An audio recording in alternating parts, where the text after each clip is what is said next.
Assalamualaikum warahmatullahi wabarakatuh. Alhamdulillahirabbil alamin wassalatu wassalamu ala asyrofil anbiya'i wal mursalin wa ala alihi washabbihi ajma'in. Alhamdulillah, puji syukur atas kehadirat Allah Subhanahu wa taala, berkat nikmat iman, nikmat Islam, nikmat kesehatan maupun nikmat kesempatan, kita masih bisa dapat berkumpul di sini dalam rangka salat maghrib berjamaah, kemudian lanjutkan dengan majelis ta'lim, dan insyaallah nanti akan lanjutkan dengan salat isya berjamaah. Alhamdulillah, ya. Kita banyak ini sekarang anak-anak di sini. Yang penting anak-anaknya jangan ribut, diam ya. Kalau ingin bermain-main silakan keluar saja, seperti itu. Intinya jangan ribut saja seperti itu di sini ya. Nah, kemudian alhamdulillah kita juga sudah melewati Idul Adha, di mana Idul Adha itu adalah hari raya yang besar ya. Hari raya yang besar, lebih besar daripada Idul Fitri, karena dimulai dari 1 Zulhijjah sampai 13 Zulhijjah. Kalau hari raya Idul Fitri hanya 1 hari, 1 Syawal. Kalau hari raya Idul Adha itu besar sekali. Disuruh bertakbir sejak tanggal 1 Zulhijjah, sudah suruh bertakbir kita. Seperti itu ya. Nah, kita pada hari ini kita masuk kepada tafsir yang berikutnya, yaitu surat Al-Lail. Surat Al-Lail itu artinya malam ya. Insyaallah mungkin ada bapak-bapak sini yang sebagian yang hafal ya surat Al-Lail, karena sering ini dibaca imam ya. Ya, bismillahirrahmanirrahim. Allah Subhanahu wa taala berfirman, "Wal laili idza yaghsha wan nahari idza tajalla." Di dua ayat yang pertama ini Allah Subhanahu wa taala bersumpah demi malam yang apabila menutupi, kemudian demi siang yang apabila sudah muncul terang benderang, jelas ya. Sudah sering dikatakan di sini bahwasanya apabila Allah sudah bersumpah, artinya malam dan siang itu adalah sesuatu yang sangat penting. Banyak sekali keutamaan-keutamaan malam. Nah, tinggal kita sendiri yang mengerjakannya atau tidak. Kenapa kita diperbanyak untuk beribadah di malam hari? Karena kita di siang hari itu ya kita sibuk dengan pekerjaan kita, sibuk dengan urusan-urusan kita. Maka diperintahkan oleh Allah Subhanahu wa taala untuk perbanyak ibadah di malam hari. Kita harus mempunyai waktu kita untuk keluarga, waktu kita untuk bekerja, waktu kita untuk sendiri. Ya, sendiri di sini maksudnya bukan untuk main game ataupun untuk nonton YouTube ya. Sendiri di situ maksudnya itu beribadah kepada Allah Subhanahu wa taala. Ya, sangat perlu kita membagi waktu. Ya, sangat penting ya. Itu malam, kemudian siang pun sama ya. Jadi insyaallah semuanya sudah memahami di sini ya. Sudah sering di sini disampaikan ya. Keutamaan malam, keutamaan siang. Nah, seperti itu. Kita lanjutkan lagi. Wa ma khalaqadz dzakara wal untha. Dan Allah Subhanahu wa taala itu menciptakan ya, dan Allah itu bersumpah ya, menciptakan laki-laki dan perempuan ya. Nah, di sini juga Allah bersumpah hanya 2 jenis, laki-laki dan perempuan. Artinya gender yang ketiga itu tidak ada. Gender yang ketiga itu tidak ada. Banci ya, seperti itu. Makanya orang-orang yang mempunyai kelainan dia harus diobati. Ya. Kadang juga ada faktor orang tua, Pak. Misal seorang anak itu waktu kecilnya itu hanya dididik oleh ibunya saja. Kalau seandainya seorang laki-laki itu gemulai, wajar. Karena dia dididik oleh ibunya saja. Itu wajar. Itulah pentingnya seorang bapak dan ibu dalam mendidik anak. Seorang bapak itu mempunyai sifat kepemimpinan, ketegasan, mempunyai tanggung jawab yang tinggi. Itu sifat laki-laki seperti itu. Berani mengambil keputusan, itu sifat laki-laki itu. Makanya kalau perempuan itu kurang cocok jadi pemimpin, karena sifat ketegasannya itu masih kurang. Masih lebih tegas laki-laki. Nggak cocok perempuan jadi pemimpin, kecuali perempuan sama perempuan. Ya, seperti itu. Dan ibu pun mendidik anak itu dengan kasih sayang, kelembutan, dan segala macam sifat kewanitaan. Itu ada. Jadi kalau seandainya anak menerima didikan dari ayah, didikan dari ibu, maka itu sempurna. Nah, seperti itu. Tidak ada lagi ya laki-laki main sama perempuan, perempuan nanti main sama temannya yang laki-laki. Ya. Karena sudah dididik oleh ayah dan ibu. Ada juga nih orang yang mengatakan bahwasanya sudah, saya bekerja, kamu urus anak saja. Kalau seandainya seperti itu, maka salah konsep mendidik anak. Bila laki-laki sibuk bekerja saja, tapi tidak mau mendidik anak. Itu salah konsepnya. Laki-laki tetap wajib mendidik anak. Ya, seperti itu. Memang benar, ibu itu adalah madrasatul ula, sekolah pertama bagi anak-anaknya. Tapi ingat, yang menjadi kepala sekolahnya adalah bapaknya. Tugas kepala sekolah apa? Ngatur kurikulumnya. ngatur kesehariannya. Nanti hari ini belajar ini, nanti pagi makan, nanti siang tidur. Itu diatur oleh bapak. Terutama dalam hal pendidikan. Itu bapak tuh kurikulumnya, pengaturnya. Sementara ibu itu hanya pelaksananya. Dikontrol oleh bapaknya. Seperti itu. Maka jangan sampai peran orang tua itu hanya mendidik anak, hanya fokus dari ibunya saja, tidak boleh. Memang wajar kalau seandainya laki-laki itu banyak di luar, wajar. Tapi bukan berarti dia lepas tangan, tidak boleh. Ya, jangan sampai seperti itu. Jamaah di sini jangan sampai seperti itu. Ya, takutnya nanti anak kita yang laki-laki gemulai. Ya. Joget-joget. Ya. Ngeri sekarang ini. Ya. Joget-joget. Dulu kan kalau budak cowok itu, budak lanang Mas Lembang itu tak kate, Pak. Kalau ada yang joget-joget dikate banci, Pak. Sekarang itu joget-joget itu dianggap bakat. Ya. Dulu, dan tahu zaman sekarang ya. Dulu kami SD, ya, SMP ataupun SMA, laki-laki itu tidak ada yang berani menari. Tidak ada. Takut dikatain banci kalau menari itu. Walaupun pelajaran seni budaya. Tidak ada yang berani menari. Kalaupun disuruh menari oleh guru seni budaya, itu terpaksa saja. Ada malesnya. Tapi kalau disuruh main bola, nomor satu yang cowok. Main bola, main voli, main badminton nomor satu. Memang seperti itu cowok. Seharusnya seperti itu. Ya. Nah itu, wama khalaqal dzakara wal untha. Kemudian Allah Subhanahu wa taala berfirman lagi, inna sa'yakum lasyatta. Kata Allah, sungguhnya usaha kalian itu berbeda-beda. Di awal ayat Allah itu memberikan perumpamaan. Ada siang dan malam, ada laki-laki dan perempuan. Dan di ayat yang ini Allah mengatakan sesungguhnya usahamu itu berbeda-beda. Jadi di awal ayat tadi hanya kode. Kode apa? Siang, malam, laki-laki, perempuan. Kode bahwasannya manusia itu memiliki tingkatan yang berbeda-beda. Ada yang soleh, ada yang tidak soleh. Ada yang sedang-sedang saja. Ada yang agak naik dikit, ada yang turun dikit, seperti itu. Itulah perumpamaan yang diberikan oleh Subhanahu wa taala. Jadi Allah itu macam-macam memberitahukan bahwasanya usaha manusia itu macam-macam. Ya, macam-macam. Ada imannya tinggi, ada lemah, ada sedang, ada agak sedang, ada agak nurun. Seperti itu. Dan di ayat yang selanjutnya Allah Subhanahu wa taala memberikan contoh iman yang naik itu seperti apa. Contohnya, ya. Yang pertama, Allah Subhanahu wa taala berfirman, "Fa amma man a'ta wattaqa wa saddaqa bil husna fasanuyassiruhu lil yusra." Contoh yang pertama, contoh yang menandakan iman seorang itu lagi naik. Adapun orang-orang yang menyedekahkan atau yang memberi infak, kemudian dia bertakwa kepada Allah Subhanahu wa taala, wa saddaqa bil husna, dan dia itu membenarkan al-husna, yaitu membenarkan hari pembalasan kebaikan yaitu surga, fasanuyassiruhu lil yusra, maka dia akan dipermudah oleh Allah Subhanahu wa taala semua urusannya. Maka kami akan permudah. Ya, maka kami akan permudah. Makanya di sini kata Syekh Shalih Al-Utsaimin rahimahullah taala, maksud dari maka kami akan permudah urusan dia, ai man a'ta wattaqa wa saddaqa bil husna fasanuyassiruhu lil yusra fi umurihi kulliha, fi umuri dinihi wa dunya. Tuh, semua perkara agama dan perkara dunianya Allah Subhanahu wa taala mudahkan. Apa tadi? Pertama apa? Yang berinfak dan yang bertakwa, atau yang memberi, hobi memberi.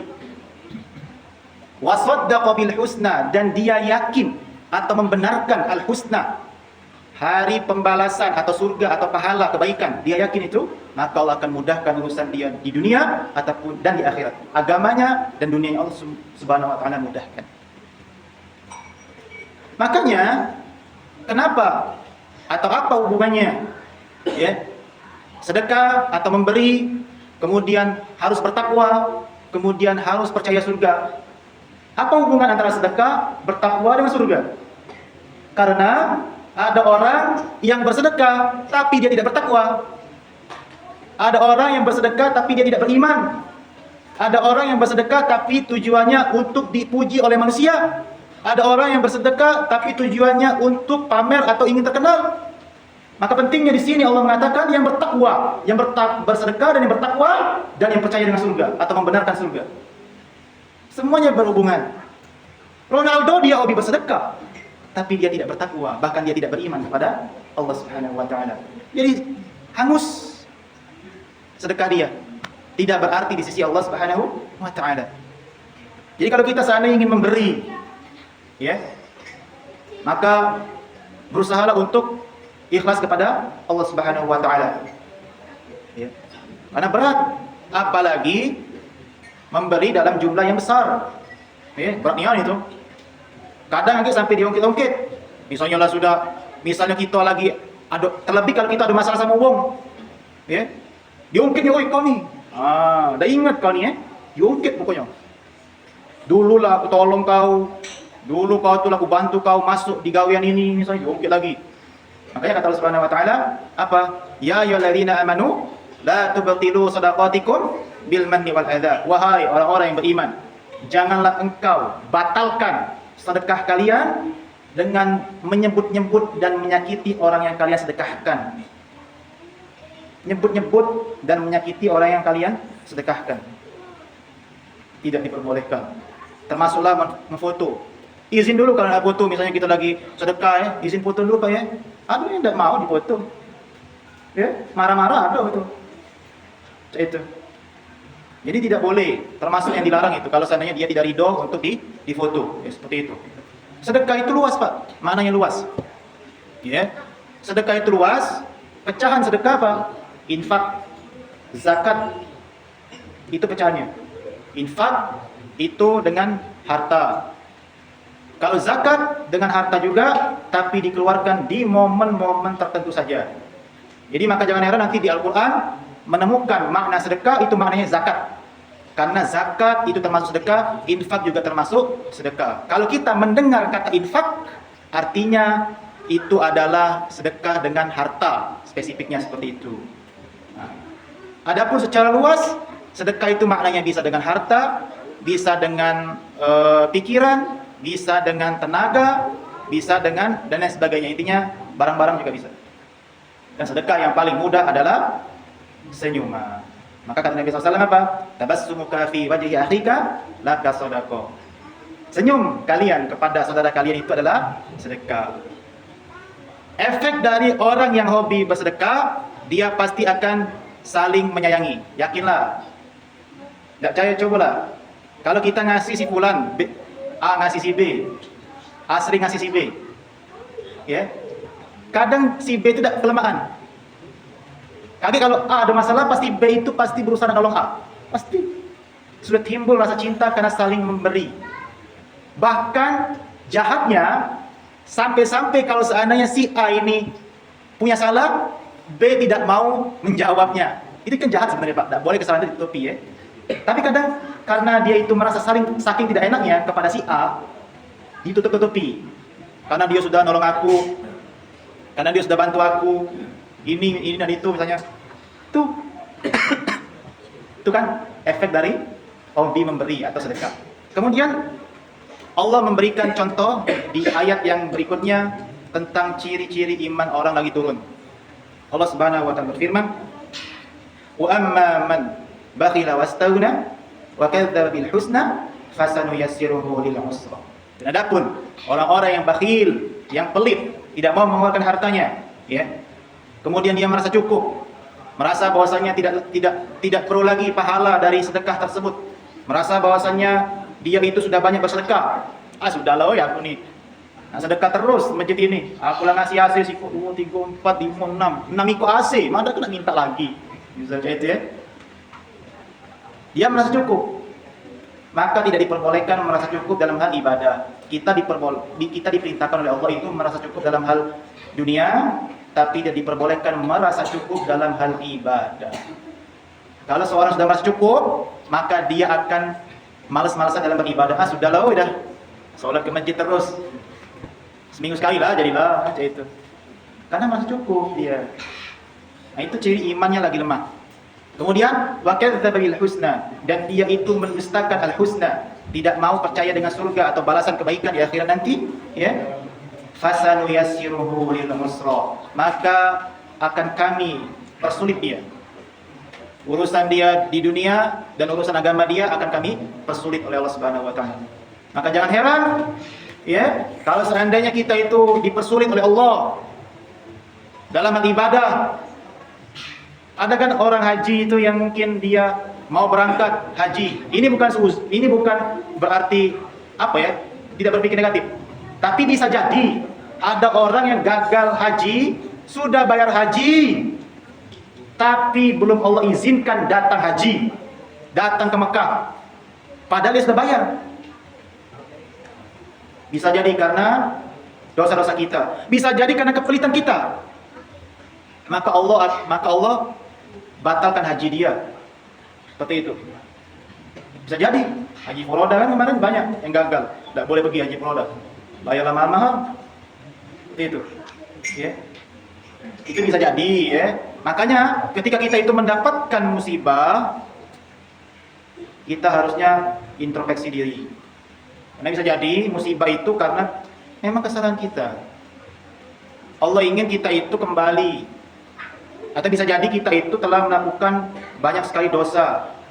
Sehingga urusan-urusan dunia kita, urusan-urusan ibadah kita kacau balau. Belajar agama, tidak ngerti-ngerti. Ya Allah, aku diolah belajar ini. Udah nyangkut-nyangkut. Padahal datang terus ke majelis taklim. Ya Allah, aku datang terus ke masjid. Tapi tidak pernah sholat sunnah. Seperti itu ada. Dipersulit segala ibadah dia. Itu adalah ciri iman kita lemah. Ya. Kenapa? Iman itu naik karena ketakwaan, iman itu turun karena kemaksiatan. Kita lanjut langsung ke ayat yang berikutnya, yaitu Inna alaina lal huda. Kata Allah Subhanahu wa taala, sesungguhnya atas kamilah petunjuk itu. Ya, sesungguhnya atas kamilah petunjuk itu. Makanya di sini Syekh Shalih Al-Utsaimin rahimahullah taala mengatakan bahwasanya an yubayyina lil khalqi ma yahtaduna bihi ilaihi. Bahwasanya Allah Subhanahu wa taala itu menjelaskan kepada makhluk-makhluknya atau penciptaan-ciptaan Allah Subhanahu wa taala itu, kemudian mereka itu nanti akan diberikan petunjuk oleh Allah Subhanahu wa taala, ya. Terutama kepada manusia. Ya. Makanya di sini beliau mengatakan lagi hudal bayan wal irsyad fa innallaha ta'ala at-tazam 'ala nafsihi bayana dzalika hatta la yakuna lin-nasi 'ala Allahi hujjah. Ya. Allah Subhanahu wa taala itu memberikan petunjuk, memberikan penjelasan kepada manusia, dalil-dalilnya Allah datangkan dari Al-Qur'an maupun dari As-Sunnah melalui Nabi Muhammad sallallahu alaihi wasallam, ya. Makanya Allah Syekh di sini menukilkan ayat yang berbunyi inna auhayna ilaika kama auhayna ila nuhin wan nabiyyin min ba'dih. Kata Allah, sesungguhnya kami wahyukan, ya, kepada engkau sebagaimana kami wahyukan kepada Nuh. Jadi Allah itu mewahyukan ajaran sebagaimana ajarannya kepada Nuh. Jadi sama, Pak. Ajaran para nabi dan rasul itu dari sejak zaman Nabi Adam sampai yang terakhir zaman Nabi Muhammad SAW sama. Tidak ada yang beda. Cara ibadahnya saja yang berbeda. Sama. Menyembah Allah semuanya. Tidak ada yang beda. Ini jelas sekali dalilnya di dalam Al-Quran, ya, seperti itu. Nah, kemudian Allah Subhanahu wa taala berfirman, wa inna lana lal akhirata wal ula. Sesungguhnya milik kamilah akhirat dan dunia. Jadi Allah Subhanahu wa taala itu tadi sudah menjelaskan di awal, yaitu inna alaina lal huda, ya, sesungguhnya milik kamilah petunjuk dan milik kami juga akhirat dan dunia. Nah, kemudian Allah Subhanahu wa taala berfirman lagi. Mana ini speaker? Wa inna lana lal akhirata wa fa anzartukum naran talazza. Kemudian Allah Subhanahu wa taala itu memperingatkan kepada kalian tentang neraka yang menyala-nyala. Nah, di sini Allah Subhanahu wa taala mengingatkan kepada kita semuanya tentang neraka apabila seseorang tadi itu tidak mau menjalankan petunjuk dari Allah Subhanahu wa taala, maka dia akan dimasukkan ke dalam neraka. Ini mudah sekali. Tapi memang manusia ini diberi kebebasan. Mau bertakwa silahkan, mau tidak bertakwa dipersilahkan. Ya. Silahkan semuanya melakukan semuanya, tapi hati-hati, semuanya akan dipertanggungjawabkan di hadapan Allah Subhanahu wa taala.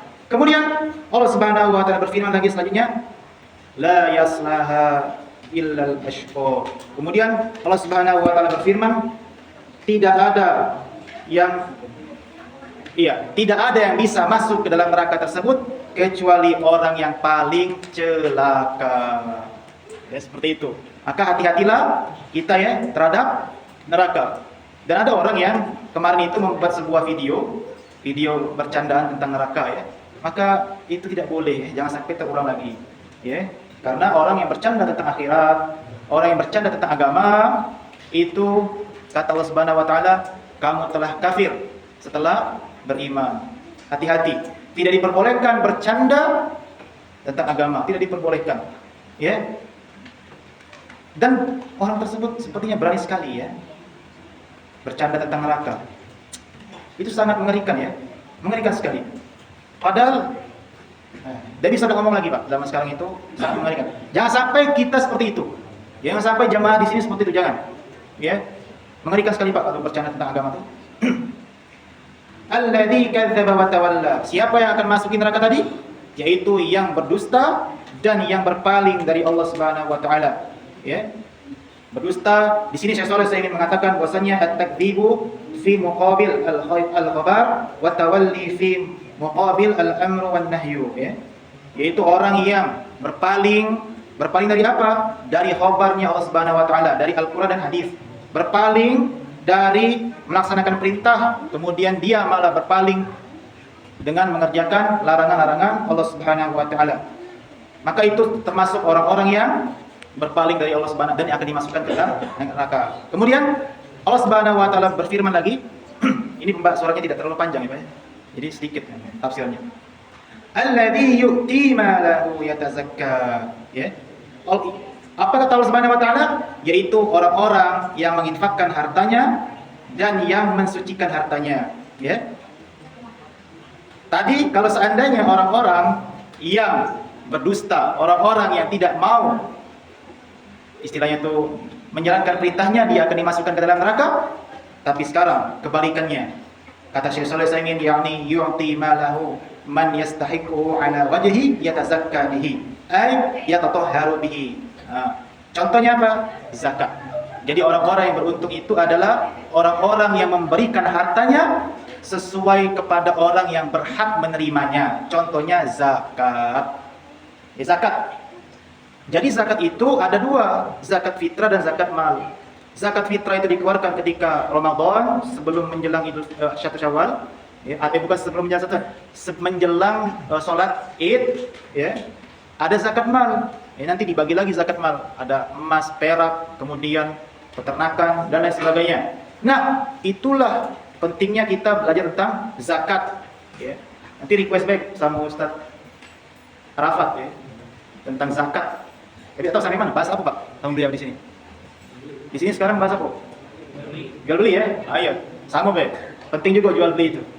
Kaget, aku nanya sama beliau tentang zakat. Zakat ini perlu Pak. Zakat mal itu ada rumusnya nanti. Ngitung pakai matematika juga, seperti itu. Nah, itu orang-orang yang beruntung tadi, orang yang menginfakkan hartanya dan mensucikannya, ya seperti itu. Wa ma li ahadin indahu min ni'matin tujza, dan tidak ada seorang pun yang memberikan nikmat kepadanya yang harus dibalas. Artinya apa? Annahu la yu'til mala mukafa'ah ala ni'mati sabiqah min syakhsin. Falaysa li ahadin 'alaihi fadlun hatta yu'tiyahu mukafa'ah walakinnahu yu'ti ibtigha'i wajhillah. Orang yang tadi yang bersedekah tadi, orang yang berinfak tadi, dia memang benar-benar mengharapkan ridha Allah atau wajah Allah, tidak mengharapkan balasan dari siapapun. Itu maksud dari wa ma li ahadin indahu min ni'matin tujza. Tidak perlu kau balas. Satu orang pun tidak perlu balas. Ya, illa batigha wajhi rabbil alamin. Kecuali hanya untuk mengharapkan wajah Allah yang tinggi, kedudukan yang tinggi. Wala sawfa yarda. Yang kelak nanti Allah Subhanahu wa taala akan ridhoi amalan dia. Kenapa? Karena kalau orang sudah ikhlas dalam berinfak atau beramal saleh, dia akan mendapatkan keridhaan Allah Subhanahu wa taala nanti di akhirat. Radhiyallahu anhum wa radu an. Dan Allah meridhai mereka, mereka pun ridho kepada Allah Subhanahu wa taala. Nah, mungkin saja yang dapat saya sampaikan, semoga bermanfaat.